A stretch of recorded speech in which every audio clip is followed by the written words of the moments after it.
अस्सलाम वालेकुम।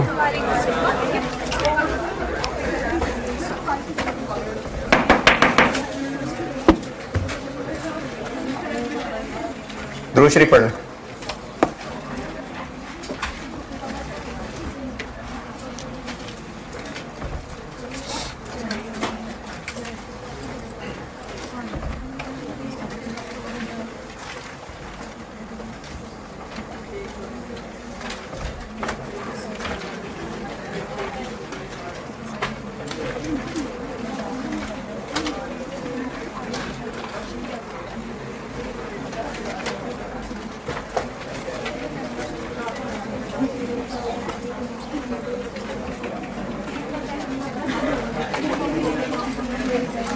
सवाल होमवर्क दिया था एक, फिर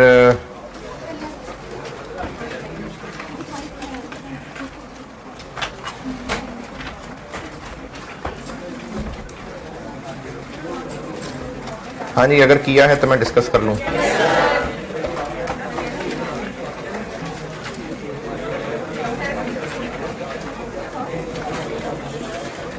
एक तो मैंने पार्ट ए कल समझाई थी बात के है profit for the month of December,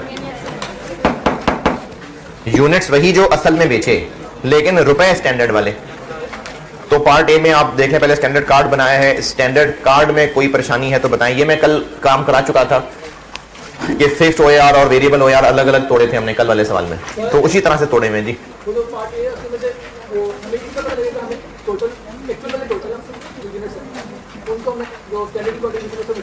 यानी पार्ट ए से ये बात आपको कैसे पता चली? सवाल यह है कि स्टूडेंट को ये कैसे पता चलेगा कि पार्ट ए में यूनिट्स असल वाले लेने हैं और रुपए स्टैंडर्ड वाले लेने हैं। अगर बजटेड प्रॉफिट कहा होता है ना तो फिर कहता कंप्यूट बजटेड प्रॉफिट। अगर इस सवाल की रिक्वायरमेंट बजटेड प्रॉफिट होता तो लिखा होता कंप्यूट दी बजटेड प्रॉफिट, जैसे स्प्रिंग 16 वाले सवाल में स्प्रिंग 16 कहा हुआ था compute budgeted profit and actual profit, तो नाम लेके कहा हुआ था। इसमें कहा हुआ है compute profit for the month, तो जब कहा है compute the profit for the month तो ये क्या है? Compute profit for the month, ये एक्चुअल है। करता हूं।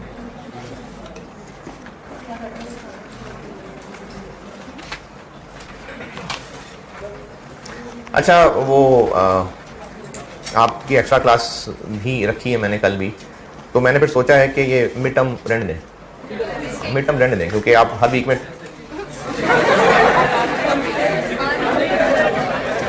में सारे टॉपिक के टेस्ट तो दे ही रहे हैं।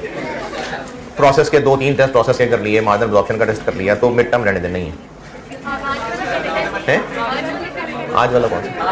ये कॉस्ट की क्लास है कि FR1 की क्लास है? कॉस्ट, तो ये मैं कॉस्ट वालों को कह रहा हूँ।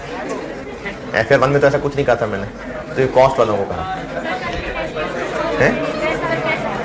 कल नहीं है ना, यही तो कह रहा हूँ मिड टर्म था, नहीं है। वैसे कौन सा? वो अगले वीक होगा जो होगा।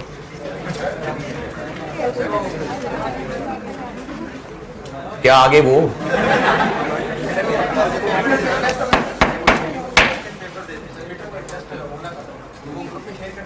मैंने बनाया ही नहीं, तो जो इतने 50 टेस्ट पहले होते हैं, जो 5 पेपर के सवाल होते हैं, वो तो करें ना प्रैक्टिस।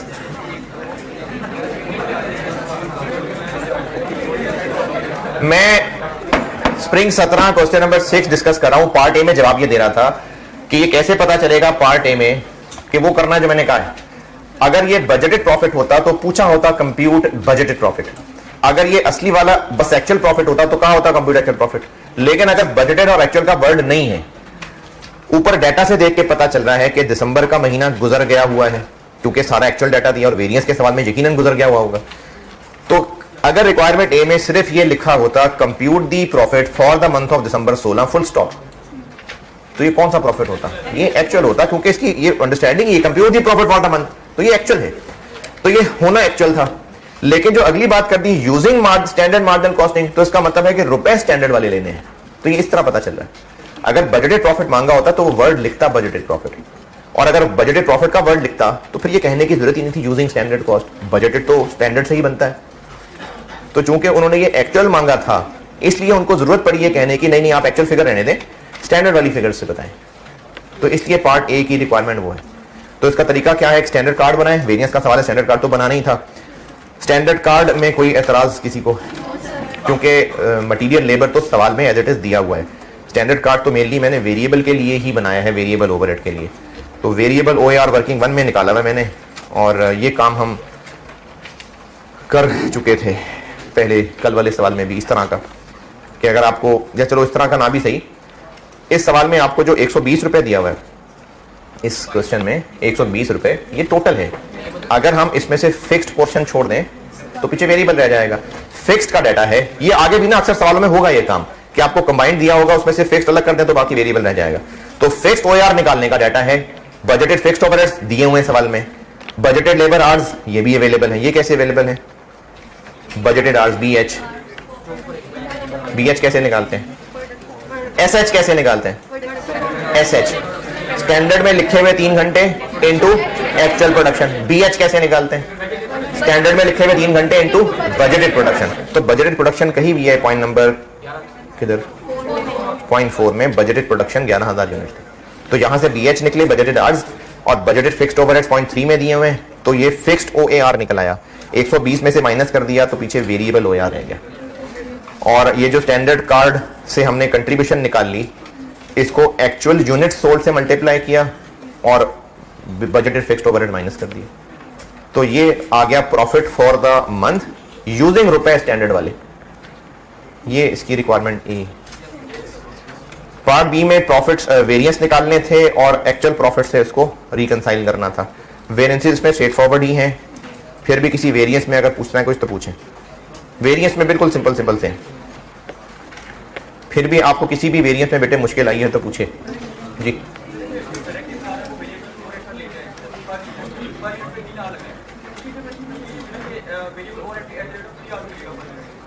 अगर आपको क्वेश्चन में, सबसे कह रहा हूं, अगर क्वेश्चन में वेरिएबल या फिक्स्ड ओवरहेड्स को लेबर आवर्स के साथ जोड़ दिया, जैसे सवाल के टॉप पे पॉइंट 2 में कहा हुआ है प्रोडक्शन ओवरहेड्स 120 पर लेबर आवर, तो फिर इसमें भी क्वांटिटी वही लेबर वाली क्वांटिटी लिखेंगे।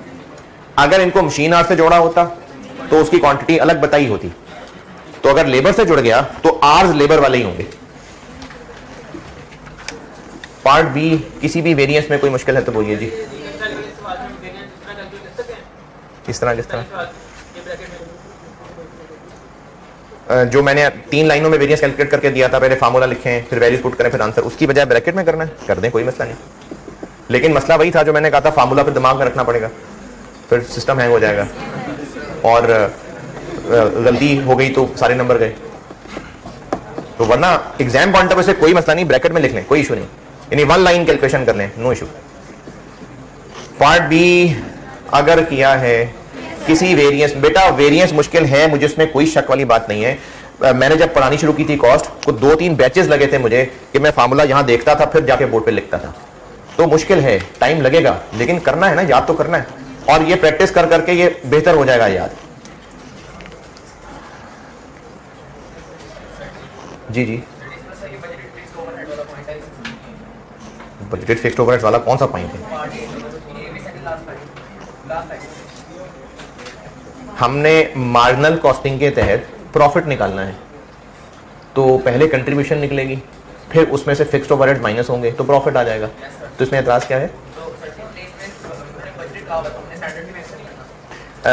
मार्जिनल कॉस्टिंग में फिक्स्ड ओवरहेड्स का कोई पर आवर तो बनाया नहीं होता। मार्जिनल कॉस्टिंग का पार्ट ये था ना, तो उसमें क्या स्टैंडर्ड कार्ड के अंदर कहीं पर फिक्स्ड ओवरहेड्स की कोई लाइन लिखी है? नहीं लिखी। अब जब पार्ट ए वाला कह रहा है कि आपने प्रॉफिट वो निकालना है जिसमें रुपए आपने स्टैंडर्ड वाले सोचने हैं, तो फिक्स्ड ओवरहेड्स कौन से लें? स्टैंडर्ड कार्ड के अंदर तो नहीं है, बजटेड वाले, इसलिए बजटेड लिए हैं। क्योंकि अगर हम एक्चुअल वाले ले लेते हैं ना तो फिर इस लाइन का जवाब ना बनता। सवाल की रिक्वायरमेंट है प्रॉफिट निकालें लेकिन रुपए स्टैंडर्ड वाले लेने, तो उसमें हम एक्चुअल रुपया कोई भी नहीं ले सकते। यूनिट्स जो बेचे वो एक्चुअल वाले ही लेंगे, लेकिन रुपए सारे स्टैंडर्ड वाले ले रहे होंगे, तो इसलिए बजटेड फिक्स्ड ओवरहेड्स लिए। अच्छा, अगर ये बिजनेस एब्जॉर्प्शन कॉस्टिंग, अगर ये पार्ट ए में कहा होता compute the profit for the month of December using standard absorption costing, तो फिर तो स्टैंडर्ड कार्ड के अंदर ही एक प्रॉफिट आ रहा होता है, उसको एक्चुअल यूनिट सोल्ड से मल्टीप्लाई कर देते हैं, तो पार्ट ए का आंसर आ जाता। पार्ट पार्ट सी के लिए आपको एक्चुअल प्रॉफिट निकालना पड़ेगा, तो वो मैंने टैली करने के लिए दोनों से निकाल दिए, एब्जॉर्प्शन से भी कर दिया, मार्जिनल से भी कर दिया। और ये कैसे कैलकुलेट किया, वर्किंग 2 और वर्किंग 4 में किया मैंने। कॉस्ट ऑफ गुड्स मैन्युफैक्चर्ड लिखी, ओपनिंग फिनिश गुड्स क्यों नहीं लिखी, थी नहीं, और फिर क्लोजिंग फिनिश गुड्स माइनस कर दी। क्लोजिंग फिनिश गुड्स की वैल्यू कैसे निकली, ओपनिंग फिनिश गुड्स नहीं है, cost of goods manufactured 3-4 figures को ऐड करके निकली। कोई एक बता दे, मार्जिनल बताने चले। 1768000। क्लोजिंग फिनिश गुड्स जो मैंने उस दिन स्प्रिंग 16 बोर्ड पे किया था, उसमें कहा हुआ था closing finish goods inventory is valued at standard cost, तो वो जो 1000 यूनिट्स थे उन पे 1700 रुपए मल्टीप्लाई किया था। लेकिन इस सवाल में इन्वेंट्री वैल्यूड एट क्या है नहीं बताया, बाय डिफॉल्ट एक्चुअल। अब जो इस सवाल में क्लोजिंग इन्वेंट्री बची हुई है 1500 है शायद, वो एक कितने रुपए का है, ये तो है नहीं। ये होता तो मसला होता FIFO के वेटेड एवरेज, ये तो है ही नहीं, तो ये इन्हीं में से हुआ ना। फिर पर यूनिट कितने, इसको डिवाइड करते हैं जितने बनाए हैं, कितने बनाए हैं, तो 12000 से डिवाइड करते हैं, पर यूनिट आ जाएगा, उसको इससे मल्टीप्लाई करते हैं, ऐसे निकालें क्लोजिंग फिनिश गुड्स की वैल्यू। क्योंकि क्लोजिंग फिनिश गुड्स इन्हीं में से है, तो जो इसका पर यूनिट है ये वही है, तो इसके पर यूनिट के लिए डिवाइडेड बाय 12000 कर लिया। एब्जॉर्प्शन में भी ऐसे ही किया, मार्जिन में भी ऐसे ही किया। क्या जी? हाँ, ये बिल्कुल इस सवाल की डिस्कशन में एक बार जवाब देना है इसका भी। क्लोजिंग फिनिश गुड्स और इसी तरह से एब्जॉर्प्शन में भी क्लोजिंग फिनिश गुड्स है। क्या हो गया, पूछना है कुछ? इस क्वेश्चन में एक स्टूडेंट ने एक सवाल पूछा है, इसका मैंने देना है अभी खुद से जवाब, तो आप लोगों से सवाल भी शेयर कर लेता हूं और जवाब भी दे देता हूं। आपने मजीद कुछ पूछना है तो पूछें, फिर मैं जवाब देता हूं। ये सवाल किया किस किस ने किया? ठीक,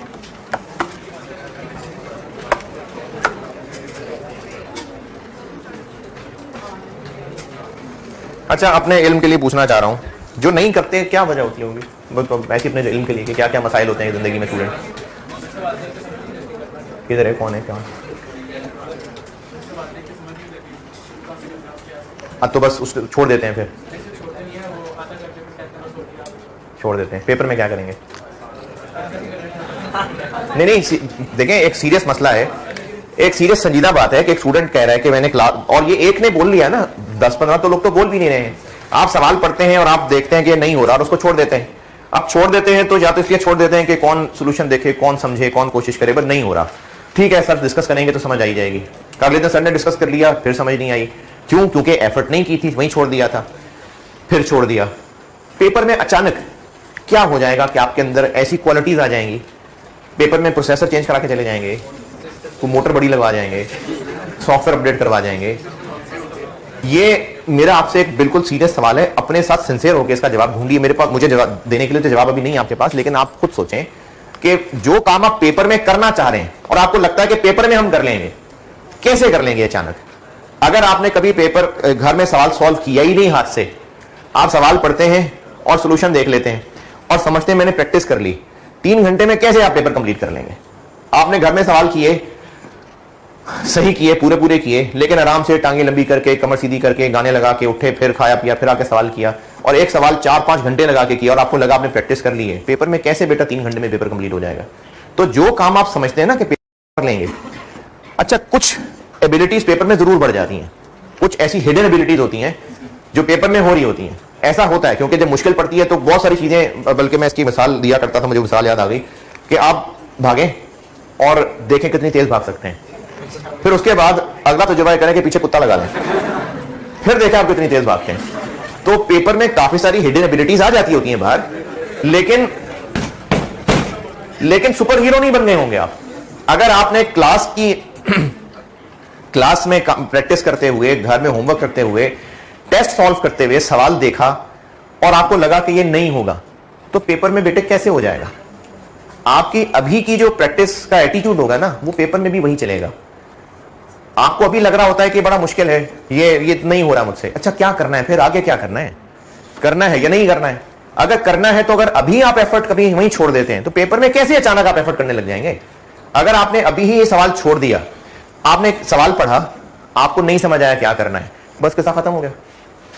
आप देखें पिछले लेक्चर में शायद ऐसी कोई बात लिखवाई हो, आप देखिए शायद उससे पहले कोई सवाल इससे मिलता जुलता किया हो सकता है कि आप ने जो लेक्चर नोट किए हुए कहीं किसी नुक्कड़ पे मैंने आपको नोट लिखवाया कि नुक्कड़ पे पेज में नीचे कहीं नोट लिख लें, आपने शायद लिखी हो बात। हो सकता है उस सवाल की बजाय आप पिछले किए हुए सवाल देखें, उनके बेशक सोल्यूशन देख लें, जो पहले किए हुए सवाल थे जरूर देखें, क्या पता वहां से कोई हिंट मिल जाए। तो एफर्ट तो करो मेरे बच्चों। अगर आप सवाल को देख के छोड़ देंगे कि मुझसे नहीं हो रहा, तो दो ही बातें, या तो मैं आप तक कॉन्सेप्ट पहुंचा ही नहीं सका, अगर नहीं पहुंचा सका तो मेरी तो एफर्ट इतनी ही थी, मेरी तो शायद काबिलियत इतनी थी, मैं भी पहुंचा ही नहीं सका, या फिर आप तक कॉन्सेप्ट पहुंचा और आप उसको समझना चाह ही नहीं रहे थे, आपकी पढ़ने की नीयत ही नहीं थी। अगर ये बात मेरे पे है तो आप क्लास में मुझसे पूछा करें, मैं और कोशिश कर लूंगा। मैं पहले भी अपने तौर पे तो कोशिश कर ही रहा होता हूँ पढ़ाने समझाने की, बार बार झंझोड़ रहा होता हूँ, यहाँ तक पूछना है पूछने, नहीं समझ आया नहीं समझ आ रहा, मैं फिर दोबारा बता देता हूँ। अगर फिर भी कमी रह जाती है तो आप मुझसे क्लास में बेटे पूछें, मैं क्लास में आपको फिर बता दूंगा। कितने ही सवाल ऐसे होते हैं जो मुझे बार बार दोबारा बताने पड़ रहे होते हैं, कुछ ऐसे भी होते हैं जो 2-4 दिन बाद किसी ने बात पूछी होती है, चलो थोड़ी बहुत बेइज्जती करके मैं फिर भी शायद जवाब दे ही देता हूं। तो आपको कब रोका है क्लास में सवाल पूछने से? पूछा करें। जब आपने पूछने का सिलसिला बंद कर लेना है क्लास में, और आपको अगर सवाल करते हुए लग रहा है कि मुझे समझ नहीं आ रही क्या करना है, तो बेटे उसका कोई हल भी तो सोचना है ना। अब उसका हल ढूंढे, ये कोई हल नहीं है कि नहीं हो रहा बस, नहीं, ये कोई हल नहीं है। तो पेपर में अचानक नहीं होने लग जाएगा। या फिर आप चांस लेने जा रहे हैं, शायद पेपर में कोई अच्छा सवाल आ जाए, शायद तुक्का चल जाए, शायद 50 टच हो जाए, बस ठीक है पास हो जाएंगे। अगर चांस पे रहना चाह रहे हैं चलते रहे चांस पे, लेकिन चांस पे चलने में रिस्क ये है कि अगर चांस क्लिक करने में 4-5 अटेम्प्ट्स लग गई, फिर उससे कॉन्फिडेंस बिल्कुल गिर गया फिर, तो इसलिए आप एफर्ट बढ़ाएं बेटा। मेरी तरफ से जो कमी रहती है पूछा करें मुझसे, बिल्कुल पूछा करें, मुझे बताएं, नहीं सर समझ ही नहीं आया जो आपने मिसाल दी है, मैं दोबारा कोशिश कर लूंगा। जब तक बात मेरे समझाने तक है मुझसे पूछते रहे आप लोग, मैं बार बार बताता रहूंगा। हाँ, लिमिटेशंस हैं, जैसे न्यूमेरिकल सब्जेक्ट के अंदर ये नहीं हो पाता कि अब जैसे क्लास 71 पे हैं हम लोग, जो मैंने जिस चैप्टर का भी प्लान बनाया हुआ था, मेरा ख्याल है कोई एक आधा ही पूरा हुआ होगा, हर एक में 2-2, 3-3 ऊपर ही लगे मुझे। क्यों लग जाते हैं? क्योंकि जब आप सवाल पूछते हैं मुझे लगता नहीं ऐसे नहीं, इसको ऐसे कर लेता हूं, तो मैं तो यही कर रहा हूं, आपके लिए यही कर सकता हूं। अब आपकी एफर्ट बेटा उसके हिसाब से बढ़ेगी तो काम बनेगा ना। तो ये कोई जवाब नहीं है अपने लिए कि देखा था सवाल समझ ही नहीं आया करना क्या है। क्यों नहीं समझ आया, उसकी वजह तो ढूंढे। नॉलेज नहीं था, अंग्रेजी का मसला था, भूल गई हुई थी चीजें। जब तक आपको किसी बीमारी का पता नहीं लगेगा तो उसका इलाज कैसे ढूंढोगे यार? तो जो लोग होमवर्क नहीं करते हैं वो अपने पर जुल्म कर रहे होते हैं, और उनको अभी एहसास नहीं है। अटेम्प्ट लगेगी, उसके बाद उनको एहसास होगा, उसके बाद उनको फिर समझ नहीं आ रहा होगा क्या करना है, फिर कोई मशवरा देगा क्लासेस फलाने टीचर से पढ़ लो, फिर वो उन फलाने टीचर की क्लास में जाके बैठ जाएंगे, वहां बैठेंगे और ये समझेंगे इस फलाना टीचर शायद को दम दरूद करेगा, शायद फलाना टीचर कोई ऐसी बात करेगा जो पिछले टीचर ने नहीं की थी, फिर वो सेशन वैसे ही गुजर जाएगा, फिर फेल हो जाएंगे, फिर कहेगा इन 2 से नहीं पास हुआ, मैं तुम्हें एक टीचर बताता हूँ, फिर तीसरे टीचर के पास चले जाएंगे। ये बहुत सारे बच्चे होते हैं ऐसे, कितने ही बच्चे जो टीचर बदल बदल के 4-4, 5-5 टीचर से पढ़ चुके होते हैं, और वो कहते हैं जब मैं क्या करूं, तो मसला टीचर का था ही नहीं, मसला अपनी एफर्ट का था। तो इसलिए पास आपने करना है तो बेटे आपको मेहनत तो करनी पड़ेगी, और अगर कोई मसले आ रहे हैं तो उनका हल तलाश करने के लिए मेहनत करनी पड़ेगी। स्प्रिंग 17 में एक चीज आपको सिखाने लगा हूं जिसके लिए सवाल दिया था। एक तो चीज पार्ट ए था, ये पहले कभी टेस्ट नहीं हुआ था, ये मैंने पार्ट ए सिखाना था आपको। उसके बाद अब एक और बात ये बता रहा हूं, और इस बात की मेरे पास कोई बहुत वैलिड रीजन नहीं है, सिर्फ सवालों में ऐसा देखा है इसलिए है जो मैं रीजन देने लगा हूं। बहुत वैलिड रीजन नहीं है मेरे पास इसकी, लेकिन सवालों में देखा है तो अपनी ऑब्जर्वेशन बता रहा हूं। अंडर और ओवर अप्लाइड एफओएच, जब इसकी बिल्कुल शुरू में ओवरहेड वाले चैप्टर पढ़ाए थे तो तब मैंने सिर्फ इसकी कैलकुलेशन बताई थी, कैसे अप्लाइड माइनस एक्चुअल। फिर कुछ अर्सा आगे बढ़े, प्रोसेस कॉस्टिंग की जब डबल एंट्रीज पढ़ाने लगा तो मैंने cost flow in production chapter का बस पहला पेज डिस्कस किया था। उसमें मैंने मजीद तफसील बताई कि एक्चुअल ओवरहेड्स की एंट्री क्या होगी, अप्लाइड की एंट्री क्या होगी, और अंडर ओवर अप्लाइड की क्या होगी। अंडर अप्लाइड की क्या थी entry? Under applied cost of sales debit और work in process FOH control credit, cost of sales debit और एफओएच कंट्रोल क्रेडिट। कौन से आईएस में लिखी हुई एंट्री? हाँ जी, कॉस्ट में कोई आईएस नहीं होते, ये बस प्रैक्टिसेस चल रही होती हैं, नहीं हाइस 2 में नहीं लिखी हुई है। कॉस्ट में कोई स्टैंडर्ड नहीं है, बस मुख्तलिफ इलाकों की प्रैक्टिसेस चल रही हैं। जैसे मैंने एक दफा आपको बताया भी था कि प्रोसेस में एक यूएस अप्रोच, अमेरिकन अप्रोच होती थी, जिसकी requirement cost of production report एक पुराने सवाल में थी। फिर जब 2014 में आईकैप की बुक्स आई तो उन्होंने ब्रिटिश अप्रोच फॉलो कर ली, प्रोसेस अकाउंट्स वाली, तो हम ब्रिटिश अप्रोच पढ़ रहे हैं। तो मुख्तलिफ इलाकों की मुख्तलिफ अप्रोचेस चल रही होती हैं। अंडर अप्लाइड का डेबिट कहां जाना है, इसके लिए भी मुख्तलिफ लोगों की मुख्तलिफ राय है। कुछ कहते हैं कॉस्ट ऑफ सेल्स को डेबिट होना चाहिए, कुछ के ख्याल में P&L को डेबिट होना चाहिए। और एक दो सवाल ऐसे मुझे याद पड़ रहे हैं जो अब तक हम कर चुके हैं शायद प्रोसेस के, जिसमें लिखा हुआ था कि अंडर ओवर अप्लाइड को P&L को चार्ज करना है, ये लिखा हुआ था। मुझे लगता है प्रोसेस कॉस्टिंग में ही था एक दो सवाल इस तरह के। मैनेजमेंट की मर्जी, दुनिया में under over applied cost of sales को भी चार्ज हो रहे हैं, P&L को भी चार्ज होते हैं। एक और तरीका होता है कि कॉस्ट ऑफ गुड्स मैन्युफैक्चर्ड को चार्ज करते हैं। ये मुख्तलिफ तरीके चलते हैं।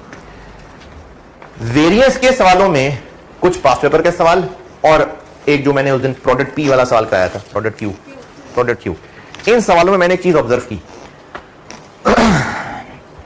ये जुमला मैंने जल्दी बोल दिया, इससे पहले एक और बात बोली है। अगर अंडर ओवर अप्लाइड, मार्जिनल और एब्जॉर्प्शन वाला चैप्टर याद करें तो जीपी के बाद मैंने एडजस्ट किया था, यानी अलहदा से एक लाइन लिखी थी।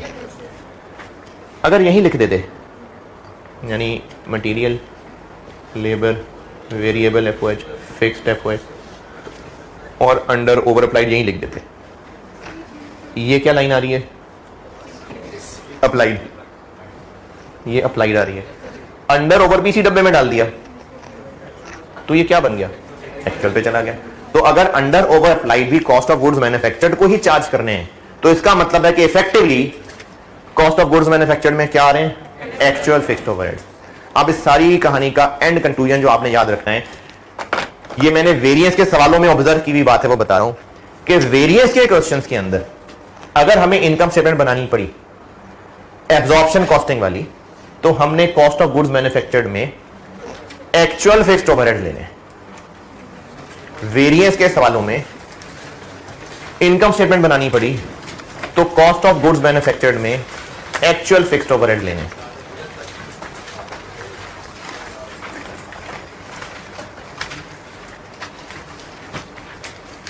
वेरिएंस के क्वेश्चंस में अगर इनकम स्टेटमेंट बनानी पड़ी एब्जॉर्प्शन कॉस्टिंग वाली,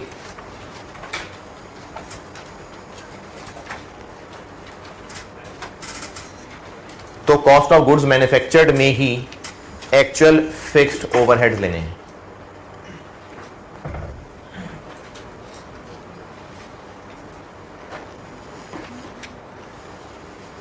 ये बात हां कंट्राडिक्ट कर गई किससे? जब मार्जिनल एब्जॉर्प्शन वाला चैप्टर पढ़ाया था तो उसमें हम क्या करते थे? एब्जॉर्प्शन की इनकम स्टेटमेंट में अंडर ओवर जीपी के नीचे अलग से लिखते थे ना। और उसकी रीजन मैंने ये बताई थी कि ऊपर जो सीओजीएम आ रहा है उसमें अप्लाइड वाले आए हुए हैं, तो ये बात उससे कंट्राडिक्ट कर गई। इसलिए कर गई क्योंकि 2-3 तरीके चलते हैं। तो मार्जिनल एब्जॉर्प्शन के सवालों में वो तरीका चलता देखा मैंने, वेरिएंस के सवालों में ये तरीका चलता देखा। इसलिए वेरिएंस के लिए बता रहा हूं कि अगर हमें इनकम स्टेटमेंट बनानी पड़ी वेरिएंस के सवाल में एब्जॉर्प्शन कॉस्टिंग से, तो सीओजीएम के अंदर एक्चुअल फिक्स्ड ओवरहेड्स आएंगे।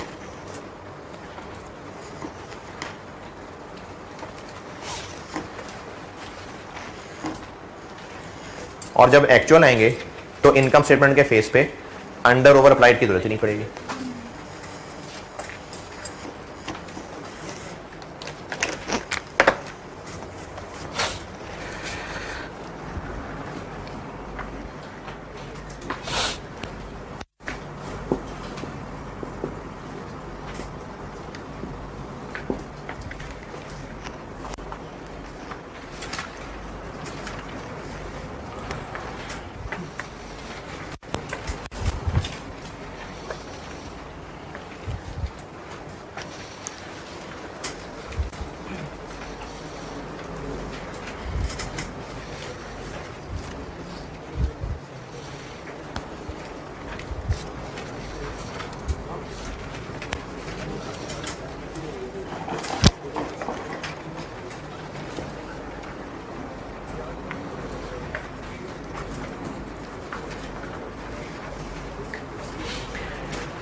अच्छा, मैंने उस दिन एक स्प्रिंग 16 वाला सवाल सॉल्व किया था, तो मुझे दूसरे सेक्शन में एक बात याद आई कि मुझे ये भी कह देनी चाहिए थी। अब आपको बताता हूं। एक्चुअल प्रॉफिट निकाला था मैंने, परसों जो सवाल किया, सीमा एंटरप्राइजेज वाला सवाल किया ना, मैंने एक्चुअल प्रॉफिट निकाला था,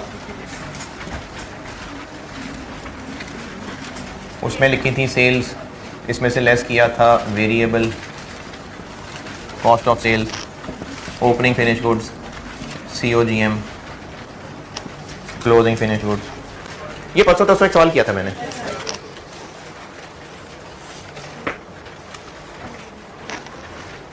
पहुंचे? कॉस्ट ऑफ गुड्स मैन्युफैक्चर्ड कैसे निकाली थी? Direct material, direct labour, variable effort. अब यहां पर एक सवाल आना चाहिए स्टूडेंट के ध्यान में, यकीनन आया भी होगा शायद, लेकिन पूछा नहीं किसी ने, तो मुझे भी नहीं लगा बताना कि ये कैसे पता कि cost of goods manufactured, direct material, direct labour, variable effort add करके निकालनी है। मार्जिन एब्जॉर्प्शन वाले सवाल में तो एक ब्रैकेट में निकाल लेते थे। तो हमने ना COGM के आज तक 3 रास्ते सीखे हैं। एक रास्ता सीखा हमने सबसे पहले इन्वेंट्री वैल्यूएशन के अंदर, वो रास्ता ये था कि direct material, direct labour, FOH और ओपनिंग क्लोजिंग वर्किंग प्रोसेस भी अगर है, ये रास्ता था।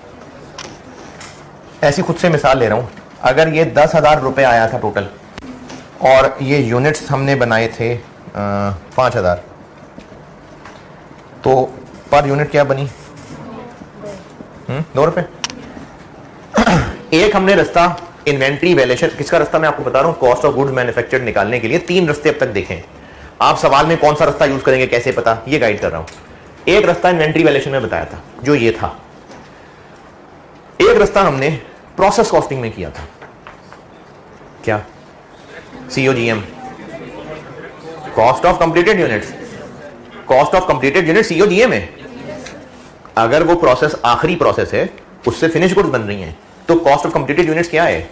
COGM है ना। तो वो क्या रास्ता था? EP के यूनिट्स, कॉस्ट पर यूनिट। अगर FIFO है तो एक BD की लाइन, फिर कन्वर्जन, फिर स्टार्टेड कंप्लीटेड, 3-4 लाइनें। वेटेड एवरेज है तो एक ही लाइन। एक ये रास्ता था। और तीसरा रास्ता फिर हमने पढ़ा ये मार्जिनल एब्जॉर्प्शन वाले चैप्टर में, जिसमें हम लोग प्रोडक्ट कॉस्ट पर यूनिट निकालते थे और उसको मल्टीप्लाई कर लेते थे। यूनिट्स प्रोड्यूस थे। अभी मार्जिनल एब्जॉर्प्शन में क्या कर रहे थे? यूनिट्स प्रोड्यूस को मल्टीप्लाई कर रहे थे प्रोडक्ट कॉस्ट, जो वर्किंग में नंबर 1 निकालते थे हम। तो ये भी एक रास्ता सीखा था। 3 रास्ते हो गए, cost of goods manufactured, inventory valuation वाला ये वाला रास्ता, process costing, cost of completed units वाला रास्ता, और जो मार्जिनल एब्जॉर्प्शन के चैप्टर में यहां पर मैं एक लाइन में यूनिट लिखता था और प्रोडक्ट कॉस्ट से मल्टीप्लाई कर लेते थे। अब पेपर में हमने कौन सा करना है ये कैसे पता चलेगा? इस मिसाल में अगर इन्वेंट्री वैल्यूएशन वाले तरीके से चलें, ये रास्ता, मार्जिनल एब्जॉर्प्शन वाले तरीके से चलें तो क्या करूं?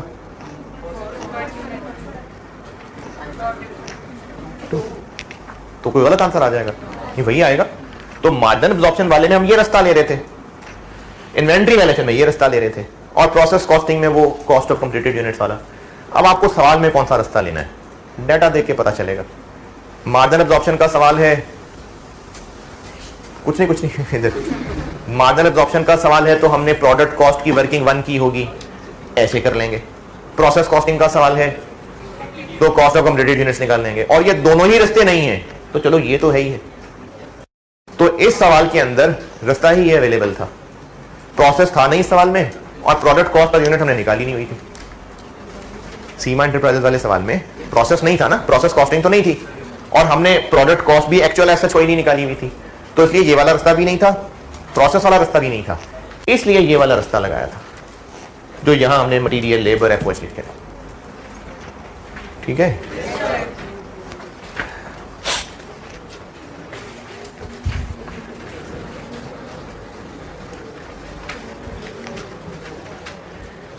स्प्रिंग 17 में और किसी का कोई सवाल? रिकंसिलिएशन में? अच्छा जी, इसमें मैंने आपको कल एक फार्मूला बताया था कि अगर सवाल में फिनिश गुड्स इन्वेंट्री हो, अगर सवाल में फिनिश गुड्स इन्वेंट्री हो और वो वैल्यूड एट एक्चुअल हो, तो हमें प्रॉफिट्स की रिकंसिलिएशन में एक एडजस्टमेंट डालनी पड़ेगी। उसका फार्मूला भी दिखाया था कल कि अगर क्लोजिंग फिनिश गुड्स की लाइन डाल रहे होंगे तो एक्चुअल कॉस्ट माइनस उनकी स्टैंडर्ड कॉस्ट, और अगर ओपनिंग फिनिश गुड्स की एडजस्टमेंट डाल रहे होंगे तो स्टैंडर्ड माइनस एक्चुअल। इस सवाल में एक्चुअल फिनिश गुड्स इन्वेंट्री थी और पार्ट बी हम मार्जिनल से सॉल्व कर रहे थे। तो इन्वेंट्री एडजस्टमेंट, ये जो क्लोजिंग यूनिट्स थे 1500, इनकी हमने एक्चुअल कॉस्ट क्या लिखी ऊपर इनकम स्टेटमेंट में, अभी मैंने कुछ देर पहले भी समझाई थी। 17 मिलियन डिवाइडेड बाय 12,000 इंटू 1500 कितनी, 221 माइनस क्या करूं, इन्हीं 1500 यूनिट्स को अगर स्टैंडर्ड कॉस्ट पे वैल्यू किया होता तो स्टैंडर्ड कार्ड में क्या है एक यूनिट की कॉस्ट 1/4। जो असल में क्लोजिंग फिनिश गुड्स के यूनिट्स हैं उनकी असल में क्या कॉस्ट ली, और अगर वो स्टैंडर्ड कॉस्ट पे वैल्यू होते तो उनकी क्या वैल्यू बनती, इनका डिफरेंस। ठीक है जी बेटा, रिस्पॉन्ड तो करो। ठीक, स्प्रिंग 17 में और किसी का कोई क्वेश्चन? स्प्रिंग 20 पढ़ लें। Spring 20 question number 1।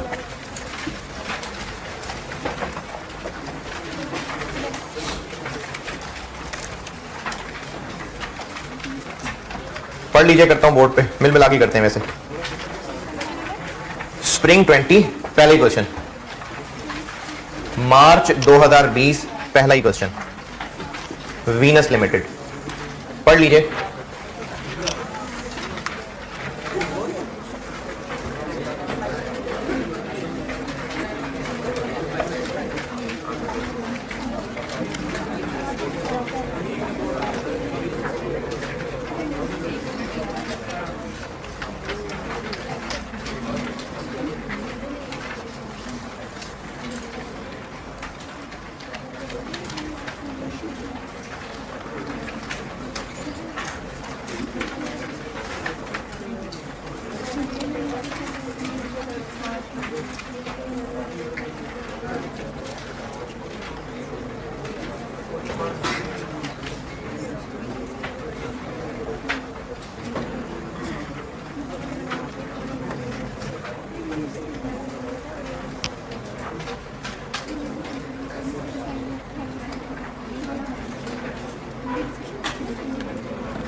हाँ जी पढ़ लिया।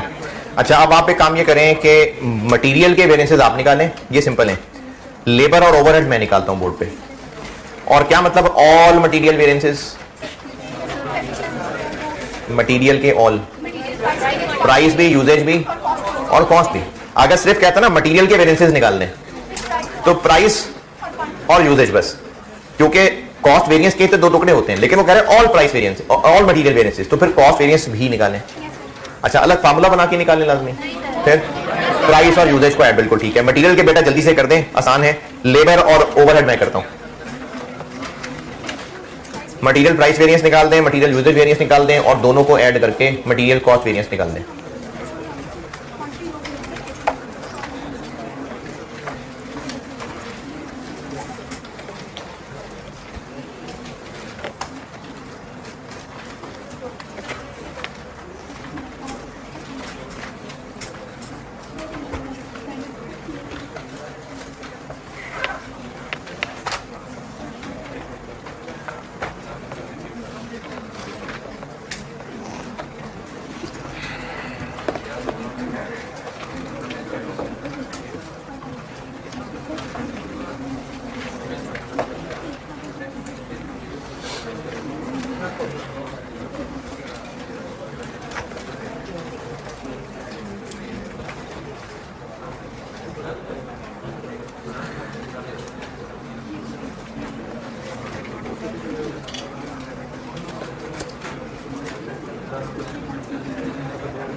अरे दो वेरिएंस निकालने हैं यार।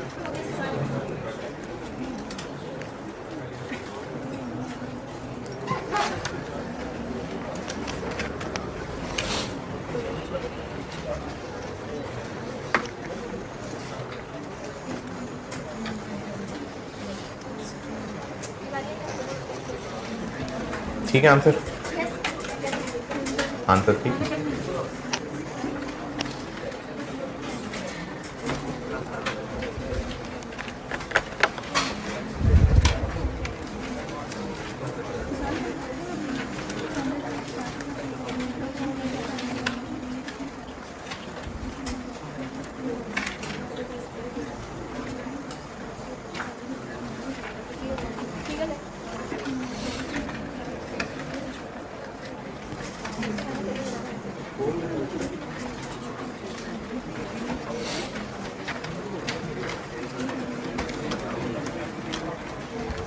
हाँ जी, ज़्यादा देर लगा दी यार। सवाल की रिक्वायरमेंट है मटेरियल के वेरिएंसेस, लेबर के वेरिएंसेस और सिर्फ फिक्स्ड एफओएच वाला। कौन सा सवाल की रिक्वायरमेंट? मटेरियल के वेरिएंसेस, लेबर के वेरिएंसेस और फिक्स्ड ओवरहेड वाला सिर्फ एक्सपेंडिचर वेरिएंस। मटेरियल के वेरिएंसेस और लेबर के वेरिएंसेस वैसे तो ऊपर टेबल में इंफॉर्मेशन नजर आ रही है, स्टैंडर्ड कार्ड की ऐसा जरूरत नहीं है, लेकिन जब मैंने ही आपको कहा है कि बनाया करें तो फिर बना ही देते हैं।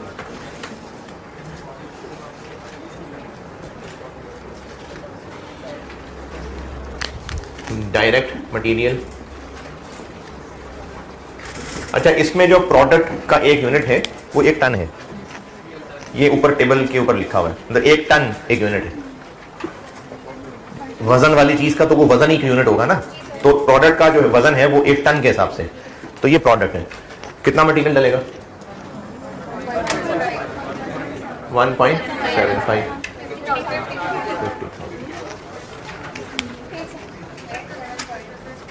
ठीक है, खैर ये आखिरी कॉलम क्यों चाहिए होता है?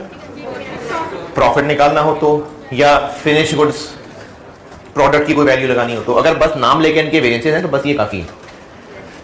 डायरेक्ट लेबर, ये इससे पहले कभी किसी सवाल में ये इस तरह से टेस्ट नहीं हुआ था, पढ़ाया जरूर होता है लेकिन ये टेस्ट पहली दफा हुआ था।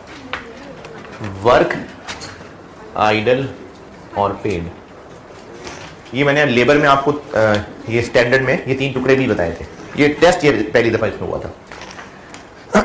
इस सवाल में जो वर्डिंग यूज हुई है ना लेबर की, बल्कि मैं पहले मटेरियल वाली बात को क्लोज कर लूं। Material price variance, standard cost into actual quantity, लेकिन ये देखना पड़ता है कि केस 1 के केस 2। तो केस 1 है क्योंकि जितना खरीदा उतना ही यूज किया, पॉइंट नंबर 2, तो बस AQ, AC into AQ 50,000 into 31 minus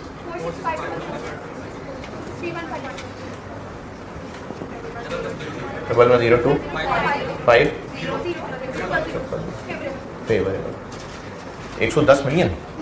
अच्छा, और material quantity variance standard cost into SQ minus standard cost into AQ। Standard cost 50,000, SQ कैसे निकालते होते हैं? स्टैंडर्ड में लिखे हुए किलो इनटू एक्चुअल प्रोडक्शन, तो एक्चुअल प्रोडक्शन हुई है पॉइंट नंबर 1 17,050 इंटू 1.75 2983, चलो 8 ठीक है, 50,000 8322 83100 और मटेरियल कॉस्ट वेरिएंस इन दोनों का टोटल हो जाएगा 2 1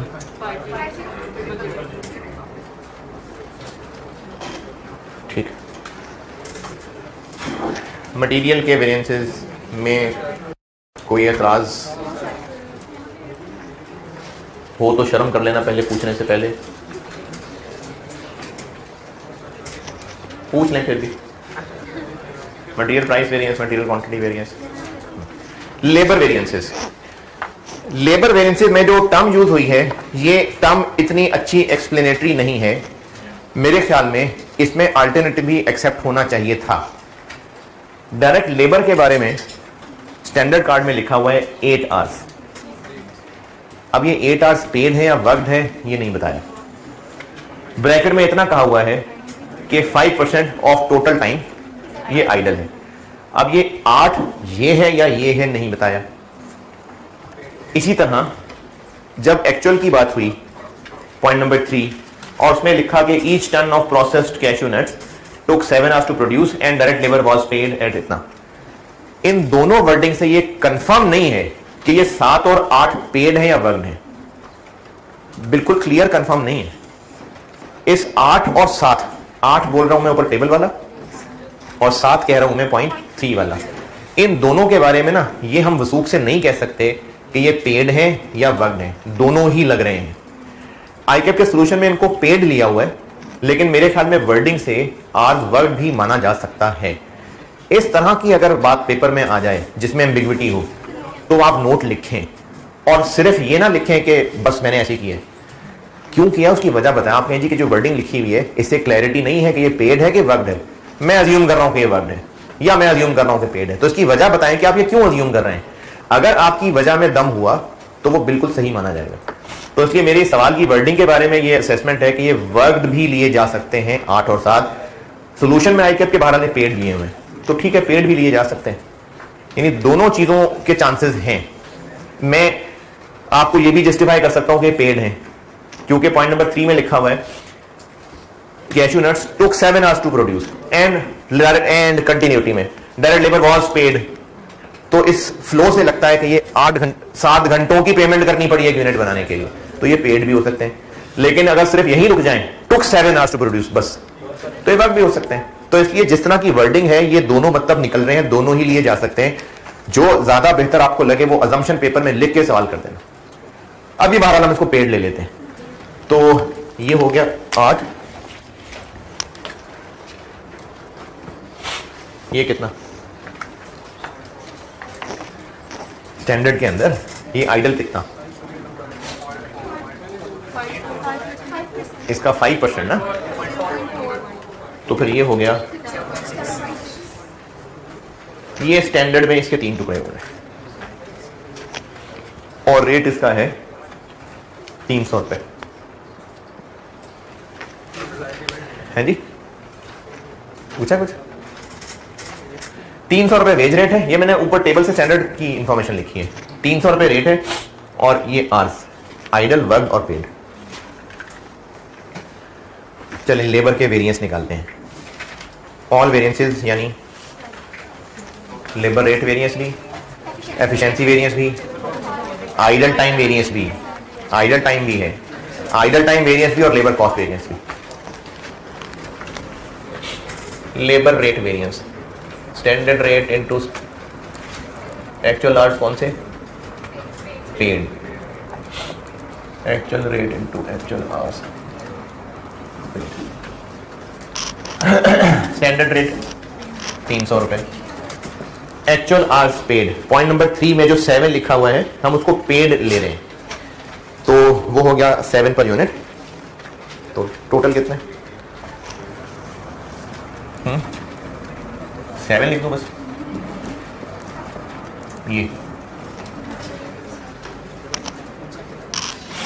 एक्चुअल आवर्स पेड ना, एक्चुअली पेड 7 है, वो तो स्टैंडर्ड पेड 8 है, एक्चुअल तो 7 है। Point number 3 7 into 31,500, 7 into 31,500। अच्छा कल जो मैंने बात की थी ना 31,500 ही है ना? अरे 31,500 नहीं भाई, को अजीब अजीब शक्लें क्यों बना रहे? 17,000, हाँ ये है 31,500 नहीं, सॉरी 17,050। अच्छा कल जो मैंने एंड पे वो प्रोसेस वाली बात की थी, तो मैंने लिखा था कि SH और AH, अब हम टोटल एक्चुअल प्रोडक्शन की बजाय इक्विवेलेंट प्रोडक्शन से मल्टीप्लाई करके निकालेंगे, कल की थी बात। तो फिर किसी ने पूछा था कि SS तो ठीक है, AH क्यों? किसी ने पूछा था शायद। तो AH इसलिए, जैसे अभी सवाल में हमने किया है कि स्टैंडर्ड ये है, एक्चुअल आपको 7 दिए, मैं नहीं बताया टोटल, तो अब टोटल किससे मल्टीप्लाई करूं? कौन सी प्रोडक्शन से करते हैं? अब हम EP से करते। अगर प्रोसेस मिक्स वाला सवाल होता तो AH निकालने के लिए भी EP लेना है, कल की थी बात मैंने। अगर क्वेश्चन में प्रोसेस मिक्स हो जाए तो SH, SQ, AH, AQ निकालने के लिए कौन सी प्रोडक्शन यूज करनी है? इक्विवेलेंट प्रोडक्शन यूज करनी है। ये की थी कल बात मैंने। चलो अगली क्लास में सवाल भी करा दूंगा इसका। अभी फिलहाल ये actual hours paid minus actually 375 into यही जी 895.25 बस ये 8.9 million. Labour efficiency variance standard rate into standard hours, कौन से? Work minus standard rate into actual hours work. अगर आइडल टाइम स्टैंडर्ड कार्ड का हिस्सा हो तो इस फार्मूले में स्टैंडर्ड आवर्स भी वर्क वाले होते हैं। स्टैंडर्ड रेट 300 इंटू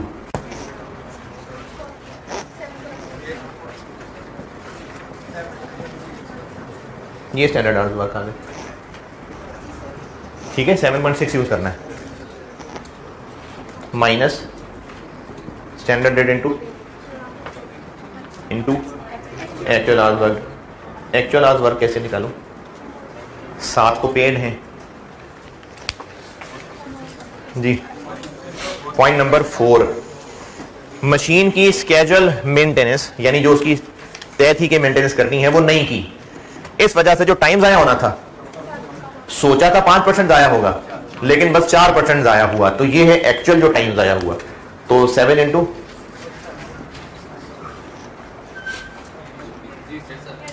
ये क्या किया, हम वर्क निकाल रहे हैं ना, तो 7 घंटों में से 4% टाइम जाया हुआ, ये वर्क आ गया 17,050। ये है एक्चुअल आवर्स वर्क है। दोबारा सुन लें, ये समझ आया जो दोबारा कह रहे हैं? दोबारा कौन कह रहा है? ये समझ आ गया? स्टैंडर्ड आवर्स वर्क निकालने हैं तो ये वाला यूज करेंगे, और स्टैंडर्ड आवर्स निकालते हैं स्टैंडर्ड में लिखे हुए आवर्स इनटू एक्चुअल प्रोडक्शन, वो ये है। एक्चुअल आवर्स वर्कड हमें टोटल नहीं दिए हुए, पर यूनिट दिए हुए, तो उसको भी फिर हमें 17,050 से मल्टीप्लाई करना है। एक्चुअल आवर्स वर्क कितने हैं? एक्चुअल आवर्स पॉइंट 3 में जो 7 घंटे लिखा हुआ है, ये भी मैंने कुछ देर पहले बात की थी कि इसको हम पेड ले रहे हैं, तो ये पेड है, हमें तो वर्क चाहिए। तो पॉइंट 4 में कहा हुआ है कि आइडल टाइम 4% हुआ, यानी एक्चुअली 4% आइडल टाइम है। तो अगर 7 घंटे वर्कर को पैसे दिए, 4% जाया हुआ टाइम, तो कितनी देर काम किया उसने? 7 घंटों का 96% ना, ये वो किया है, तो ये आज वर्क निकला है एक्चुअल।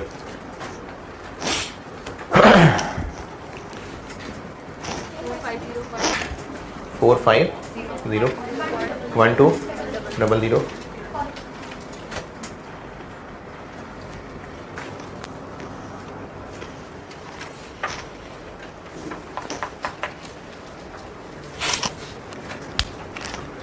जो फिगर नहीं समझ आ रही बेटा पूछें।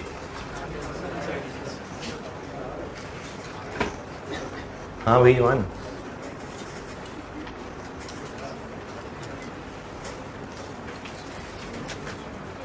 नाराज हो गए?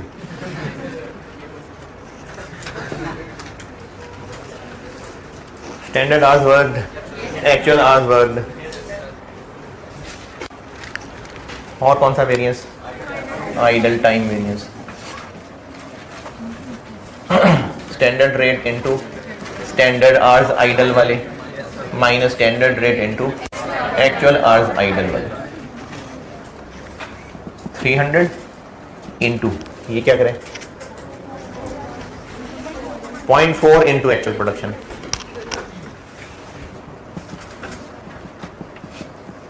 ये आगे एसएच आइडल वाले माइनस 300 इनटू एक्चुअल आइडल। कैसे निकालो? ये 0.96 किया तो क्या आ गए?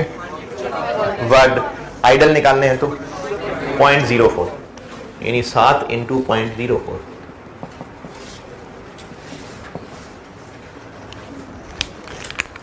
सात पेड है एक्चुअल, इनमें से 4% आइडल है, 96% वर्क है। 6138 पॉजिटिव, और तीनों को ऐड कर दें, दिस दिस दिस,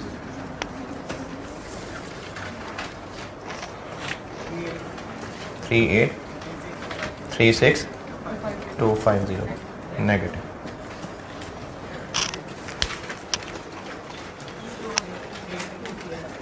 रेट क्या किया है? हाँ हाँ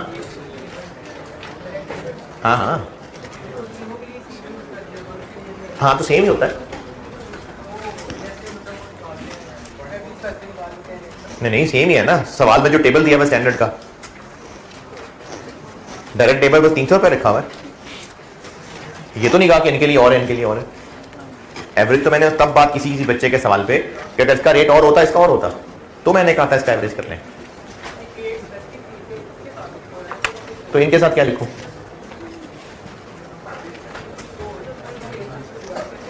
क्यों? मतलब खुद से हम क्यों कहें कि पैसे काटो अगर टाइम जाया होगा, तो खुद से क्यों कहें? जब उसने कहा है 300 रुपये पर आवर रेट है, तो बस 300 रुपये पर आवर रेट है, इनका भी यही है, इनका भी यही है। वो जब एवरेज बात कर रहे हैं, वो किसी स्टूडेंट के सवाल पे मैंने कहा था कि ऐसा हो सकता है कि इसका रेट और होता, इसका और होता, तो पेड हम इनका एवरेज बनाते, ये कहा था मैंने, खुद से तो नहीं रेट चेंज कर देना। हाँ भाई, लेबर के वेरिएंसेस जल्दी जल्दी रिजॉल्व करके आगे बढ़े। अभी मैंने ओवरहेड का वेरिएंस बताना है और वो पार्ट भी बताना है, अभी बताना है। अभी labour variances done. Budgeted fixed overheads अगर सवाल में ना दिए हो, बल्कि थोड़ा जल्दी बोल दिया मैंने डायलॉग। तीसरी रिक्वायरमेंट क्या है? Material variances all, labour variances all, और तीसरा क्या है? Fixed overheads expenditure variance.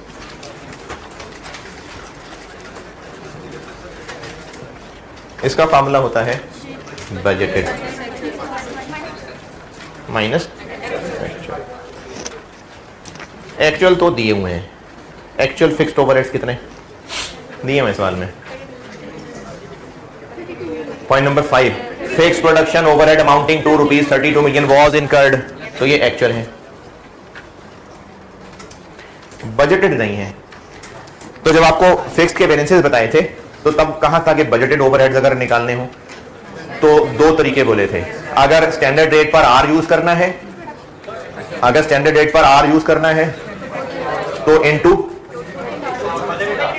Budgeted fixed overheads निकालने पड़ जाएं। अगर standard rate per unit use करना हो तो इनटू बजटेड प्रोडक्शन, और अगर standard rate per hour use करना हो तो into budgeted hours. Standard rate तो चलो है 275 रुपए जी, किधर है, कौन है? फिक्स्ड ओवरहेड्स अगर बजटेड सवाल में ना दिए हों, मिसिंग हों और हमें खुद निकालने पड़े तो इसके लिए दो हल बताए थे। स्टैंडर्ड रेट अगर पर यूनिट वाला यूज करना है तो इनटू बजटेड प्रोडक्शन। ये जब मैंने वो ओवरहेड्स के वेरिएंसेस फिक्स वाले बताए थे ना यूट्यूब वाली क्लास में, तब की थी ये बात। या फिर अगर स्टैंडर्ड रेट पर आर वाला यूज करना है तो इनटू बजटेड आर्स। अगर बजटेड फिक्स्ड में नहीं दिए हुए, मिसिंग फिगर रखी है, तो ऐसे भी निकाल सकते हैं। ऊपर टेबल में कौन सा दिया हुआ है? 275 क्या है? पर आर, पर आर इनटू क्या करना है? Budgeted hours. अब यहां पर एक नोट समझाने लगा, वो लिख लीजिएगा।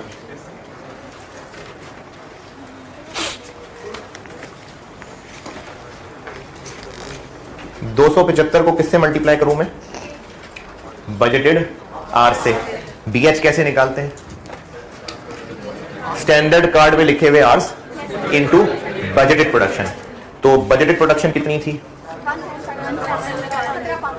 ये लिखी हुई है पॉइंट टेबल के अंदर ही, टेबल के अंदर ही लिखी हुई है ऊपर 17,500। तो बीएच निकालने के लिए मैं इस 17,500 को किससे मल्टीप्लाई करूं? स्टैंडर्ड में लिखे हुए आर से, इससे, इससे, इससे।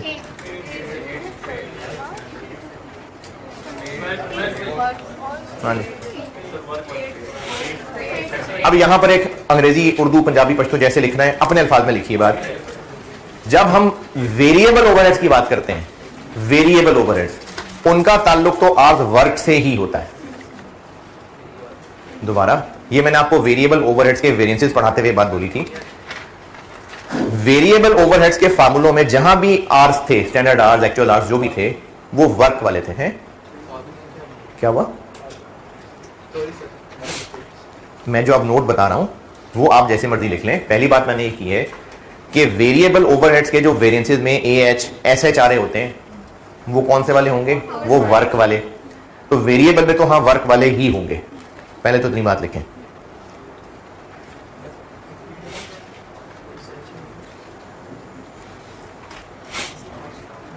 क्यों है ऐसा?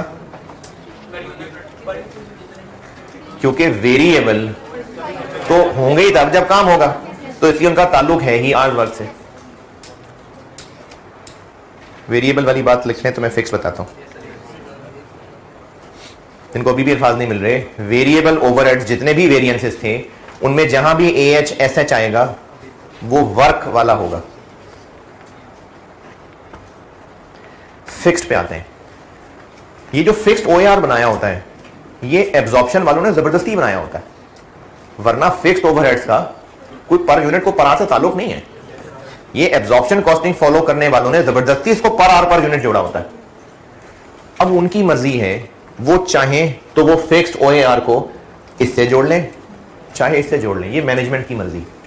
दोबारा, मैनेजमेंट की मर्जी है कि जो फिक्स्ड ओएआर निकाल रहे हैं वो पर पेड आर के हिसाब से निकालना चाहें या वर्क आर के हिसाब से निकालना चाहें, मैनेजमेंट की मर्जी है। ये भी हो सकता है, ये भी हो सकता है। चूंकि ये सवाल बस एक ही दफा टेस्ट हुआ तो उसके सॉल्यूशन से ये नजर आया कि आईकैप की प्रेफरेंस ये है, तो मैं इसमें आपको दोबारा बता रहा हूं। वेरिएबल ओवरहेड्स की बात मैंने ये की कि वेरिएबल ओवरहेड्स के जो भी वेरिएंसेस हैं उनमें एएच एसएच वर्क ही होंगे। क्यों? क्योंकि वेरिएबल का ताल्लुक ही वर्क से है। लेकिन जो फिक्स्ड ओवरहेड्स हैं ये तो जबरदस्ती ताल्लुक क्रिएट किया होता है आर्स के साथ, तो मैनेजमेंट की मर्जी है कि वो उनको पेड के साथ भी लिंक कर सकता है, वर्क के साथ भी लिंक कर सकता है। नहीं समझ आ रही बात?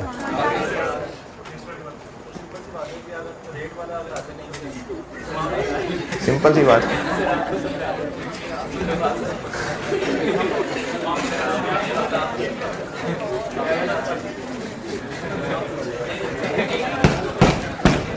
अच्छा, पहले मुश्किल वाली बात बता दूं, फिर आप सिंपल वाली सजेस्ट कर दीजिएगा वाम के लिए।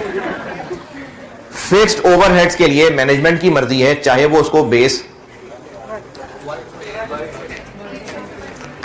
फिक्स्ड ओआर कैसे कैलकुलेट करते हैं? Fixed OR budgeted fixed overhead divided by budgeted hours. ठीक है, बजटेड आवर्स मैनेजमेंट की मर्जी कि वो यहां पर बजटेड पेड आवर्स ले या बजटेड वर्क आवर्स ले, ये मैनेजमेंट की मर्जी है। पेड आवर्स भी चला सकते हैं, वर्क आवर्स भी चला सकते हैं। तो फिर इसका जो आंसर निकला हुआ होगा वो या तो रुपए पर पेड आवर निकला हुआ होगा या रुपए पर वर्क आवर निकला हुआ होगा। तो फिर उसको इस्तेमाल करने के लिए मल्टीप्लाई भी तो अकॉर्डिंगली करना पड़ेगा ना। अगर वो रुपीस पर पेड आवर है तो मल्टीप्लाई भी पेड आवर से करना पड़ेगा, और अगर वो रुपीस पर वर्क आवर है, ये बता रहा हूं मैं बात कि मैनेजमेंट ने जब फिक्स्ड ओवरहेड का ओएआर निकाला होगा तो मैनेजमेंट की मर्जी है कि वो डिनोमिनेटर में पेड आवर्स रखें या वर्क आवर्स रखें, दोनों ठीक है। क्योंकि एक दफा टेस्ट हुआ तो हम इसमें से बाय डिफॉल्ट फिर पेड आवर्स को कह लेते हैं। फिक्स्ड ओएआर मैनेजमेंट की मर्जी, चाहे वो पेड आवर्स के मुताबिक कैलकुलेट करती हो चाहे वो वर्क आवर्स के मुताबिक कैलकुलेट करती हो, मैनेजमेंट की मर्जी। अगर खामोशी है तो चूंकि एक ही दफा टेस्ट हुआ तो इसलिए कह रहा हूं बाय डिफॉल्ट पेड आवर से लिंक होगा। तो अब इस सवाल में मैं बीएच कैसे निकालूं? 17,500 इंटू 8, ये थी मुश्किल बात।